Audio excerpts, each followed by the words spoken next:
જે પાટણ નગરપાલિકા દ્વારા વિવિધ વિકાસના કામોનું ખાતમુહૂર્ત જિલ્લા ભાજપના પ્રમુખ શ્રી રમેશભાઈ સિંધવના હસ્તે રાખવામાં આવ્યું હતું।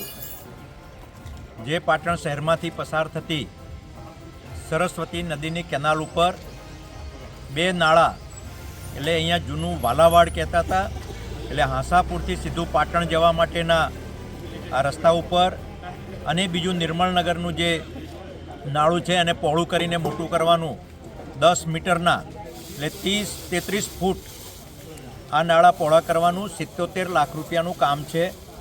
આ રીતે સરકારની યોજનાઓ, સરકારની ગ્રાન્ટ એના આધાર ઉપર આ બધા વિકાસના કામો થઈ રહ્યા છે।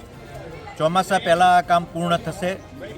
બીજું, અત્યારે ગુજરાત સરકાર દ્વારા માન્ય મુખ્યમંત્રી શ્રી ભૂપેન્દ્રભાઈ પટેલ એક પાટણમાં પાયલોટ પ્રોજેક્ટ બની રહ્યો છે કે જે વીજળી એ ખુલ્લા જે વાયરો છે એને અંડરગ્રાઉન્ડ કરવાનું ખૂબ કરોડો રૂપિયાની ગ્રાન્ટવાળું કામ એ પાટણને પસંદ કરીને આપવામાં આવ્યું છે અને સરકાર જ બધો ખર્ચો અત્યારે ઉઠાવી રહી છે। એવી રીતે જીયુડીસી દ્વારા, સરકાર દ્વારા જે ભૂગર્ભ ગટર એ એની નવી પાઇપો અને એ પણ મોટી લોખંડની પાઇપો નાખવાનું અત્યારે કામ થઈ રહ્યું છે।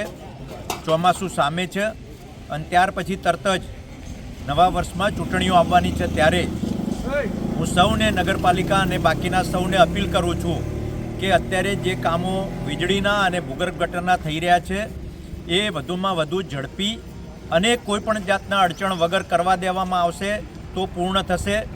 અત્યારે નાની મોટી અડચણો આવશે તો એ પણ દૂર કરવામાં નગરપાલિકા તત્પર રહે, પરંતુ જો આને સહેજ પણ ડિલે કરશો તો એ લાંબા સમય સુધી એ પાટણના વિકાસમાં અડચણરૂપ થશે। એટલે મારી સૌને અપીલ છે કે આ બધા કામો ઝડપથી પૂરા થાય અને ક્યાંય કોઈ પણ જાતનું વિઘ્ન ઊભું ના થાય એની ચિંતા પણ સૌ કરો, એવી મારી સૌને વિનંતી અને અપીલ પણ છે।